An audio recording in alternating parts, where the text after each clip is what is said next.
Aujourd'hui, nous nous penchons sur l'histoire poignante de la condamnation de Jeremy Christian, membre du KKK, un homme dont les actes ont provoqué une onde de choc dans la ville de Portland, dans l'Oregon. En ce jour fatidique de mai 2017, les insultes racistes et anti-musulmanes proférées par Christian dans un train léger Max ont dégénéré en une violente attaque, faisant 2 morts et un blessé. Il a été inculpé de 2 chefs d'accusation de meurtre au second degré et d'un chef d'accusation de tentative de meurtre. Cet incident a non seulement mis en lumière la montée des discours de haine, du racisme et de l'islamophobie aux États-Unis, mais aussi le courage de ceux qui s'y sont opposés. À la fin du printemps 2017, la ville de Portland, dans l'Oregon, s'est retrouvée au centre d'un événement troublant et tragique qui allait ébranler la communauté au plus profond d'elle-même. Mais pour vraiment comprendre la gravité de ce qui s'est passé, il faut d'abord se plonger dans les événements qui ont précédé ce jour fatidique. Jeremy Joseph Christian, un homme aux opinions extrémistes, se faisait de plus en plus entendre au sujet de ses idéologies haineuses. Il avait participé à des rassemblements d'extrême droite à Portland, utilisant ces plateformes pour répandre ses croyances toxiques. Mais c'est sa présence en ligne qui a véritablement révélé la profondeur de sa haine. Sur diverses plateformes de médias sociaux, Christian a publié des documents néo-nazis, antisémites et d'extrême droite, créant ainsi une chambre d'écho pour ses opinions extrémistes. Ces messages étaient remplis d'une rhétorique venimeuse, ciblant les communautés marginalisées et prônant la violence comme moyen de réaliser sa vision tordue d'une société suprématiste blanche. Au fil des mois, les tensions aux États-Unis ont atteint un point d'ébullition. Les discours haineux, le racisme et l'islamophobie étaient en hausse, alimentés par une rhétorique de division et un sentiment croissant de peur et d'incertitude. C'est dans ce contexte que se sont déroulés les événements tragiques qui ont suivi. En ce jour fatidique du 26 mai 2017, un train léger, Max, est devenu le théâtre d'une rencontre qui allait changer à jamais la vie des personnes concernées. Christian, alimenté par ses préjugés profondément ancrés, a dirigé son discours rempli de haine vers 2 jeunes filles noires dans le train. Les jeunes filles, naturellement effrayées par le vitriol qui leur était adressé, se sont réfugiées à l'arrière du train. Mais leur fuite a été de courte durée. 2 hommes courageux, Taliesin Mirdin Namkai Mesh et Mika David Cole Fletcher, ont été témoins de la détresse des jeunes filles et n'ont pas pu rester les bras croisés. Ils se sont avancés, déterminés à confronter Christian et à mettre fin à sa tirade raciste. Les événements qui ont suivi ont pris une tournure effroyable que personne n'aurait pu prévoir. Christian, rongé par la haine, sort un couteau et se lance dans une attaque vicieuse contre Namkai Mesh, Fletcher et un autre passager, Ricky John Best. Le wagon a sombré dans le chaos, les passagers hurlant de terreur, tentant désespérément d'échapper à la violence qui se déroulait sous leurs yeux. Au milieu du chaos, Best a tragiquement perdu la vie, succombant à ses blessures sur place. Namkai Mesh s'est battu vaillamment, mais a succombé à ses blessures plus tard à l'hôpital. Fletcher, bien que gravement blessé, a réussi à survivre à l'agression brutale, mais les cicatrices, tant physiques qu'émotionnelles, lui rappelleront à jamais cette horrible journée. Lorsque la panique est retombée, Christian a saisi l'occasion de s'enfuir, laissant derrière lui une trace de dévastation et de déchirement. Mais sa fuite a été de courte durée. Les forces de l'ordre ont agi rapidement et l'ont appréhendé peu après l'attaque. Christian a été arrêté et inculpé de meurtre, de tentative de meurtre et d'autres crimes, ce qui a marqué le début d'une longue et difficile bataille juridique. L'attaque a provoqué une onde de choc dans la communauté de Portland, chez les politiciens et dans les groupes de défense des droits civiques. Elle a rappelé brutalement les dangers des discours de haine et la nécessité urgente de s'attaquer à la vague croissante de sectarisme et de racisme dans notre société. L'incident a donné lieu à une veillée aux chandelles, au cours de laquelle des personnes en deuil se sont rassemblées pour honorer les vies perdues et s'unir contre la haine. Alors que le choc du crime de haine commençait à se dissiper, la communauté de Portland s'est préparée au procès tant attendu de Jeremy Joseph Christian. La salle d'audience est devenue un champ de bataille, où la quête de justice s'est heurtée aux souvenirs douloureux et aux émotions des personnes touchées par les événements tragiques de ce jour-là. En février 2020, le procès s'est ouvert et l'accusation a présenté un dossier convaincant contre Christian. Les preuves sont accablantes, les témoins racontant l'horreur dont ils ont été témoins et l'impact durable qu'elle a eu sur leur vie. Des vidéos ont été diffusées, montrant la compassion et la bravoure de certains passagers au milieu du chaos, ceux qui contrastent fortement avec la haine qui a consumé Christian. Micah Fletcher, l'un des survivants de l'attaque, est venu à la barre, la voix tremblante de douleur et de détermination. Il a fait part des conséquences physiques et émotionnelles de l'incident, des cauchemars qui ont hanté son sommeil et du long chemin vers la guérison qui l'attendait. Le témoignage de M. Fletcher a rappelé avec force la résilience et la force de ceux qui refusent d'être réduits au silence par la haine. Les procureurs ont également réalisé qu'un jour, avant les coups de couteau, Christian avait attaqué une femme appelée Demetria Esther, et ils ont découvert qu'il aurait été relâché par la police. Voici ce qu'elle avait à dire sur cette affaire. Elle a ensuite ajouté quelques remarques personnelles, qui ont été suivies d'un discours raciste de la part de l'accusé lui-même. Christian a alors décidé de passer à la vitesse supérieure en mentionnant George Floyd et en disant qu'il la tuerait. Tout au long du procès, l'équipe de la défense a fait allusion à une possible défense de type coupable, sauf en cas d'aliénation mentale, tentant de dépeindre Christian comme un individu perturbé dont les actes étaient le résultat d'une maladie mentale. Cependant, l'accusation a soutenu que ses opinions extrémistes et la nature délibérée de l'attaque indiquaient un acte de haine calculé, plutôt qu'une manifestation d'instabilité mentale.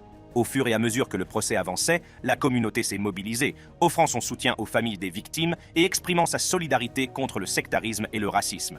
Les efforts de crowdfunding ont permis de récolter plus d'1 million de dollars, ce qui témoigne du désir collectif de s'élever contre la haine et de soutenir les personnes touchées par ses conséquences dévastatrices.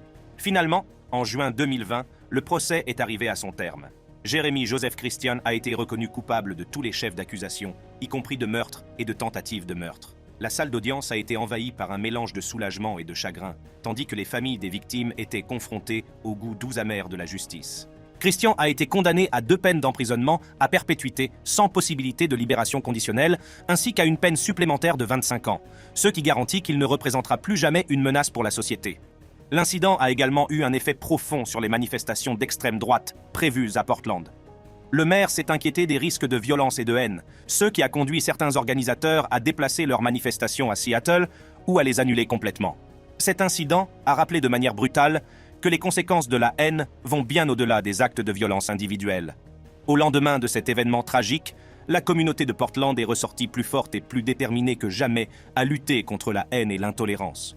Les cicatrices laissées par ce jour funeste ne s'effaceront jamais complètement, mais elles nous rappellent la résilience et la compassion qui peuvent naître face à l'adversité. L'impact de ce crime de haine s'est étendu au-delà de la communauté immédiate. Il a déclenché une conversation nationale sur les dangers des discours de haine et le besoin urgent d'une législation complète pour les combattre. Des hommes politiques et des militants ont réclamé des lois plus strictes et des peines plus lourdes pour les crimes de haine, afin d'envoyer un message clair selon lequel de tels actes de violence ne seraient pas tolérés. Alors que nous réfléchissons aux crimes de haine commis par Jeremy Joseph Christian et à son impact considérable, nous nous rappelons que la lutte contre la haine est permanente. Elle nécessite une vigilance constante, une éducation et un engagement à favoriser l'empathie et la compréhension. En affrontant de front les discours de haine et le racisme, nous pouvons construire une société qui valorise la diversité, l'égalité et la justice pour tous. Bienvenue au tribunal de Buffalo pour la mise en accusation d'un suprémaciste blanc nommé Peyton S. Gendron après qu'il ait déclenché un carnage meurtrier visant d'innocents Afro-Américains. Cet horrible incident, qui s'est déroulé dans un supermarché Tops Friendly Markets, a entraîné la perte tragique de 10 vies et fait 3 blessés. Les actes odieux de Gendron étaient motivés par ses convictions profondes en matière de suprématie blanche et de racisme anti-noir. En diffusant une partie de l'attaque sur Twitch, l'acte brutal de terrorisme intérieur et de crimes haineux de Gendron a provoqué une onde de choc au sein de la communauté et du pays. Peyton Gendron a été inculpé au niveau de l'État pour un chef d'accusation de terrorisme domestique au premier degré, 10 chefs d'accusation de meurtre au premier degré, 10 chefs d'accusation de meurtre au second degré en tant que crime de haine, 3 chefs d'accusation de tentative de meurtre au second degré en tant que crime de haine, et un chef d'accusation de possession criminelle d'une arme au second degré. Au niveau fédéral, il a été inculpé de 26 crimes de haine fédéraux et d'autres infractions liées aux armes à feu. Peyton Gendron, un jeune homme au passé trouble, croit profondément à la suprématie de la race blanche et au racisme anti-noir. Il se considérait comme le fantassin d'une idéologie tordue visant à promouvoir la supériorité de la race blanche. La descente de Gendron dans l'extrémisme peut être attribuée à son exposition à des communautés en ligne qui propagent la haine et les théories du complot. La présence en ligne de Gendron a révélé un manifeste inquiétant dans lequel il se décrit comme un ethno-nationaliste et un partisan de la suprématie blanche. Il croyait à la dangereuse théorie du complot du grand remplacement, qui prétend que les Blancs sont systématiquement remplacés par des immigrés non blancs. Les écrits de Gendron expriment son intention de commettre des actes de violence pour faire avancer sa cause tordue. La radicalisation de Gendron a été alimentée par les chambres d'écho d'Internet, où il a trouvé la validation de ses croyances haineuses. Il s'est immergé dans des forums et des salons de discussion en ligne, s'engageant avec des personnes partageant les mêmes opinions extrémistes que lui. Ces plateformes ont servi de terreau à sa radicalisation, le poussant à s'engager plus avant sur la voie de la violence et de la destruction. Le cas de Gendron met en lumière les dangers de la radicalisation en ligne. Ces plateformes offrent un sentiment de communauté et de validation aux individus qui ont des croyances extrémistes. Elle crée un environnement où la haine peut s'envenimer et se développer, entraînant des conséquences tragiques comme celles dont nous avons été témoins à Buffalo. Au fur et à mesure que les convictions de Gendron s'enracinent, ses intentions passent de la simple rhétorique à une réalité qui fait froid dans le dos. Il a minutieusement planifié son attaque en étudiant les actes de violence commis précédemment par des suprémacistes blancs et en consignant méticuleusement ses pensées et ses plans dans un manifeste de 180 pages. L'enquête sur les antécédents de Gendron a révélé un passé troublant de menaces et de comportements violents. Il avait déjà fait l'objet d'une enquête pour avoir menacé d'autres élèves de son lycée. Cependant, le degré de radicalisation de Gendron et l'ampleur de son projet d'attentat n'ont été pleinement compris que lorsqu'il était trop tard. Les préparatifs de l'attaque de Gendron étaient méticuleux. Il a acheté légalement plusieurs armes à feu, dont un fusil de type AR-15, qu'il a ensuite utilisé pour commettre son carnage. Il a également modifié illégalement l'une des armes à feu pour qu'elle puisse contenir des chargeurs de grande capacité, ce qui lui a permis de causer encore plus de dégâts. Il est effrayant de penser que quelqu'un comme Gendron puisse se procurer légalement des armes aussi meurtrières. Nous avons besoin de mesures plus strictes en matière de contrôle des armes à feu pour éviter que de telles tragédies ne se reproduisent.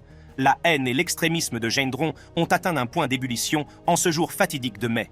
Armé de son arsenal et le cœur rempli de haine, il est arrivé au supermarché Tops Friendly Markets, où des vies innocentes étaient sur le point d'être brisées. Gendron, armé de plusieurs armes à feu et le cœur rempli de haine, est arrivé au supermarché avec l'intention de s'en prendre aux Afro-Américains. Ses premières victimes ont été 4 personnes innocentes qui se trouvaient dans le parking et qui ont été prises au dépourvu par l'éruption soudaine de violence. Le bruit des coups de feu a résonné dans l'air, provoquant une onde de choc dans la communauté. Les gens criaient et couraient pour sauver leur vie. Gendron est ensuite entré dans le magasin, où il a poursuivi son carnage.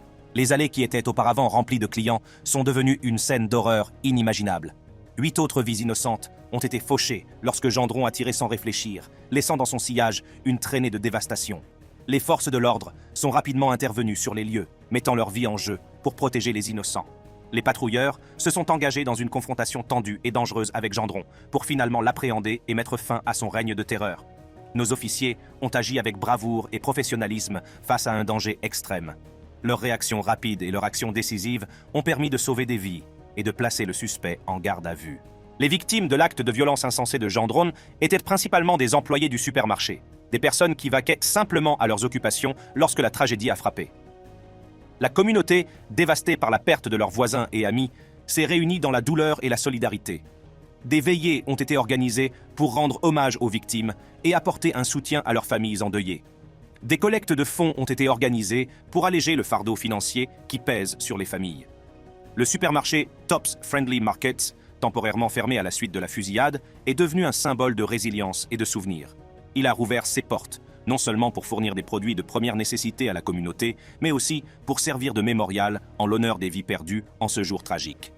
Les conséquences immédiates de la fusillade ont également mis en évidence l'impact sur l'accès à la nourriture de la communauté.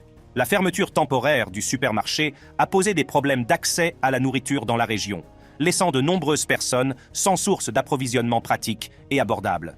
Des efforts ont été déployés pour remédier à cette situation et veiller à ce que les besoins de la communauté soient satisfaits pendant cette période difficile.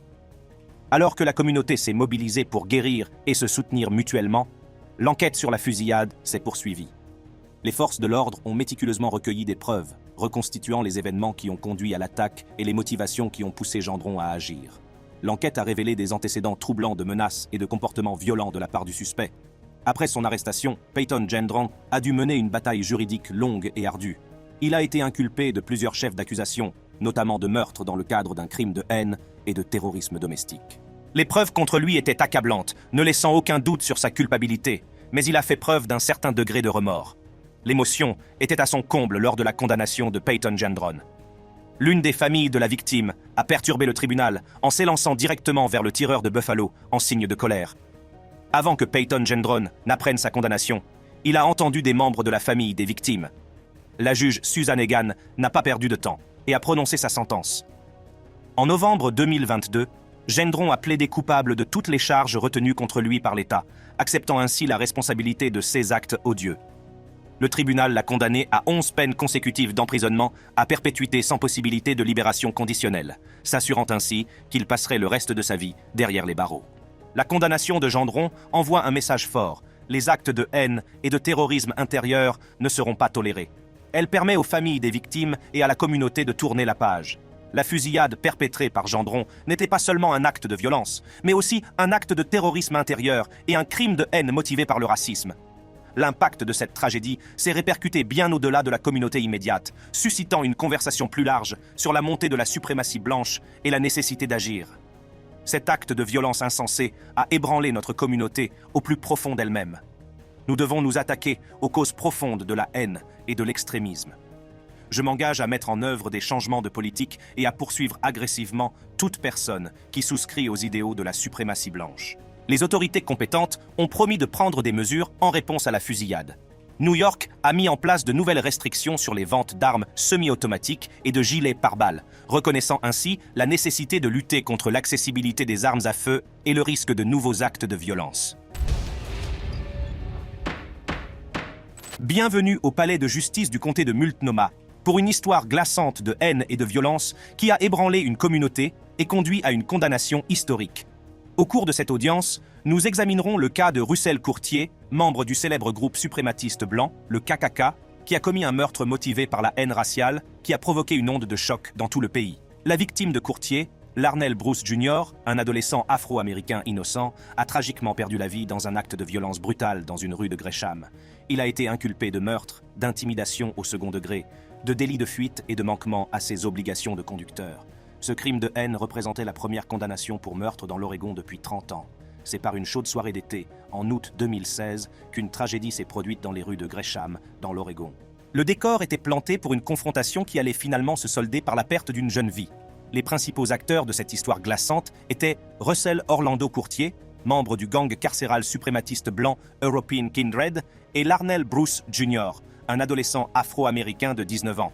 Les événements qui ont conduit au meurtre ont commencé à l'extérieur d'une supérette 7-Eleven, où Courtier et Bruce se sont retrouvés mêlés à une vive dispute. La cause exacte de l'altercation n'est pas claire, mais ce que l'on sait, c'est que l'affiliation de Courtier au gang des suprémacistes blancs a joué un rôle important dans la tragédie qui s'est déroulée. Courtier arborait fièrement le logo du gang sur sa casquette de baseball et se l'était fait tatouer sur l'une de ses jambes, symbole visible de ses croyances haineuses. Au fur et à mesure que les tensions s'intensifiaient, l'affrontement devenait physique. Les poings ont volé lorsque Courtier et Bruce se sont engagés dans une violente bagarre, alimentée par l'animosité raciale. La scène a été filmée par des caméras de surveillance, témoignant de l'intensité de l'altercation. Mais ce qui s'est passé ensuite a choqué la communauté et a laissé une cicatrice durable dans la vie des personnes impliquées. Dans un acte horrible de haine raciale, Courtier a pris une décision fatidique qui allait changer à jamais le cours des événements.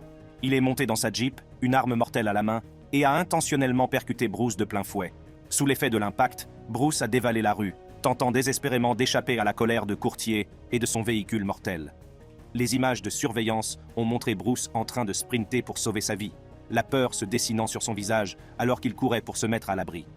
Il s'est réfugié sur le trottoir, dans l'espoir de se mettre à l'abri de la poursuite incessante. Mais Courtier, poussé par son idéologie raciste, s'est acharné sur Bruce.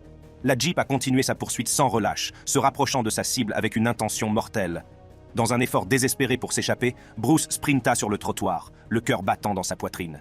Le bruit du moteur de la Jeep grondait derrière lui rappelant constamment le danger imminent auquel il était confronté.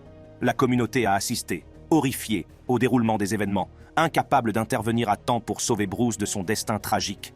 Tragiquement, les efforts de Bruce pour s'échapper se sont avérés vains. La Jeep, poussée par la haine débridée de Courtier, le rattrape et le percute avec un impact dévastateur. Sous la force de la collision, Bruce s'est écrasé au sol, perdant la vie sous les yeux des spectateurs horrifiés. Il s'agit d'un acte de violence à caractère raciste qui exige une action rapide et décisive. Après le meurtre odieux de Larnell Bruce Jr., les rouages de la justice ont commencé à tourner lorsque l'affaire a été portée devant le tribunal. L'accusation était déterminée à faire en sorte que Russell Courtier réponde de son crime à caractère raciste, tandis que la défense se préparait à présenter ses arguments pour tenter d'obtenir un résultat différent. Le procureur David Hannon a souligné que l'affiliation de Courtier au gang suprématiste blanc de la prison, European Kindred, était un facteur clé du meurtre. Il a affirmé que l'appartenance de Courtier au gang alimentait ses tendances violentes et contribuait à l'animosité raciale qui a conduit à la mort prématurée de Bruce. Hannon a dépeint Courtier comme un individu dangereux et sans scrupules, animé par une idéologie toxique qui n'a pas sa place dans la société. La défense, menée par les avocats John Robb et Kevin Sally, a dû faire face à une bataille difficile pour contrer les arguments convaincants de l'accusation. Ils ont fait valoir que l'altercation entre Courtier et Bruce n'était pas uniquement motivée par la haine raciale, mais qu'elle résultait plutôt d'un différend personnel. Ils ont affirmé que les actions de Courtier étaient une réponse à des menaces perçues et que le meurtre n'était pas prémédité. Tout au long du procès, Courtier a gardé le silence, suivant le conseil de ses avocats de ne faire aucune déclaration. Son attitude larmoyante lors de l'audience de détermination de la peine a semblé susciter la sympathie de certains, mais la famille de Bruce est restée insensible, estimant que sa démonstration d'émotion n'était pas sincère. Finalement, le verdict est tombé. Le jury a déclaré Russell Courtier coupable de tous les chefs d'accusation, délivrant ainsi un message retentissant. Les crimes de haine ne seront pas tolérés dans leur communauté. Cette décision a marqué un moment important dans l'histoire juridique de l'Oregon, puisqu'il s'agissait de la première condamnation pour meurtre motivé par la haine depuis 30 ans. La salle d'audience a été envahie par un mélange d'émotions à l'énoncé du verdict. La famille de Bruce, qui avait enduré la douleur de la perte d'un être cher, a ressenti un sentiment de soulagement et de validation. La condamnation témoigne de leur quête inébranlable de justice et leur rappelle que la vie de leur fils n'a pas été prise en vain. Alors que le procès touchait à sa fin, le juge Jerry Hodson, juge itinérant du comté de Multnomah, se préparait à prononcer la sentence. La tension et l'impatience régnaient dans la salle d'audience, alors que la famille de Bruce, Courtier et le public attendaient la décision du juge. La sentence ne servira pas seulement à punir le crime odieux commis par Courtier, mais aussi à refléter la position de la société à l'égard des crimes de haine. La tension régnait dans la salle d'audience au début de l'audience de détermination de la peine de Russell Courtier. La famille de la victime, ses amis et l'accusé lui-même attendèrent la décision du juge. Il s'agissait d'un moment décisif, d'une chance pour le tribunal de rendre justice et de permettre aux personnes touchées par ce crime odieux de tourner la page. Un à un, les membres de la famille de Larnell Bruce Jr. se sont avancés pour s'adresser à la cour. Leur déclaration était empreinte d'un mélange de chagrin, de colère et de demande de réponse. Christina Mines, la mère biologique de Bruce, a fait face à Courtier, exprimant la douleur de la perte de son fils et la dévastation causée par son acte de violence insensé. Elle a supplié Courtier de lui expliquer pourquoi il avait ôté la vie à son fils. Les yeux de M. Courtier sont devenus rouges et les larmes ont coulé lorsqu'il a écouté les paroles déchirantes de la mère de M. Bruce. Mais lorsqu'il a été autorisé à prendre la parole, il a refusé, suivant les conseils de ses avocats. John Robb et Kevin Sally, les avocats de Courtier, ont expliqué qu'ils lui avaient déconseillé de faire des déclarations. La belle-mère de Bruce, Natasha Bruce, a qualifié les larmes de Courtier d'insignifiantes, estimant qu'il s'agissait simplement d'une performance pour les caméras. Elle a exprimé son scepticisme en déclarant qu'une personne ayant commis un acte aussi odieux ne pouvait pas avoir d'empathie ou de remords. Natasha, qui a élevé Bruce depuis qu'il est enfant, estime que les larmes de Courtier ne sont qu'un vain spectacle. L'impact de l'audience de détermination de la peine a été profond tant pour la famille de la victime que pour l'accusé. Pour la famille de Bruce, c'était l'occasion d'affronter Courtier et d'exprimer sa douleur, sa colère et sa perte. C'était l'occasion de demander des comptes et d'obtenir un semblant de justice pour leur fils bien-aimé. Larnell Bruce Esnier, le père de Bruce, s'est adressé directement à Courtier, exprimant son espoir que ce dernier réfléchisse à son idéologie suprématiste blanche pendant son séjour en prison. Il lui a demandé de réfléchir au genre de monde dans lequel il voulait que son fils, qui n'avait que 8 ans, grandisse. Bruce Sr. a souligné que les croyances haineuses de Courtier étaient préjudiciables à la société dans son ensemble et a appelé à une réévaluation de ses valeurs. Au fur et à mesure des déclarations, un sentiment palpable de chagrin et de colère s'est emparé de la salle d'audience. L'impact de la perte de Bruce s'est répercuté dans la salle, laissant une marque indélébile sur toutes les personnes présentes. Le juge, Jerry Hodson, juge itinérant du comté de Multnomah, a écouté attentivement, absorbant le poids des mots prononcés par la famille de la victime. Après avoir examiné les arguments présentés et la gravité du crime, le juge Hodson a rendu sa décision de condamnation. Russell Courtier a été condamné à la prison à vie, avec un minimum de 28 ans avant de pouvoir être libéré. Cette peine s'ajoute à une peine de 4 ans déjà prononcée à l'encontre de Russell Courtier pour une agression dans un bar en 2015. La famille et les amis de Bruce ont trouvé un certain réconfort dans la décision du juge, la considérant comme une forme de soulagement et une mesure de justice. Bien qu'aucune peine ne puisse jamais ramener leur fils bien-aimé, ils ont estimé que la longue incarcération de Courtier garantirait la sécurité de leur famille et des autres personnes qui pourraient le rencontrer à l'avenir. Si vous avez aimé cette vidéo, regardez nos autres vidéos géniales sur la chaîne. Merci d'avoir regardé et à la prochaine fois.